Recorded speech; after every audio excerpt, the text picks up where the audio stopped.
Jadi setelah itu kan Bapak menyampaikan kalau HP kalian nanti akan disita.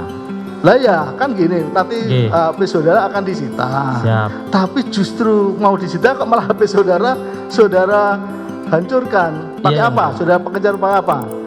Begini yang mulia, jadi saya sempat punya foto-foto pribadi terkait saya dan keluarga saya yang tidak untuk umum lah yang mulia.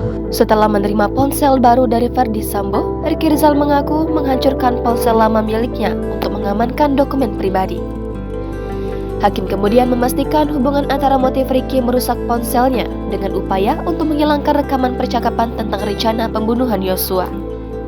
Saat hakim bertanya mengapa HP sampai dihancurkan, Ricky mengaku di dalam HP miliknya terdapat foto-foto pribadi terkait dengan keluarga dan bukan untuk konsumsi publik. Ricky sempat bertanya ke beberapa orang yang ada di rumah. Terus saya sempat nanya ke beberapa orang yang sempat ada di rumah, ini kalau HP disita itu apa sih yang dicek gitu kan? Mendengar jawaban Ricky, hakim langsung geleng-geleng kepala. Ya semua. Saudara ini kan seorang polisi, janganlah Siap. ditambah-tambah. Jadi kalau Siap, tidak ditambah-tambah nanti ditambah-tambah, susah saudara. Dijelaskan hakim bahwa fakta yang terjadi seperti Kuat Ma'ruf diberi iPhone 13. Bahkan Azan Romer juga mendapatkan HP yang sama.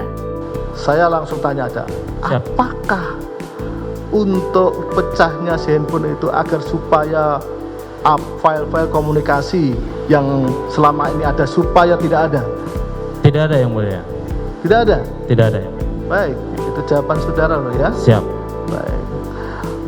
Yang 500 juta itu pun tidak ada kaitannya dengan ini, cuma ceritanya supaya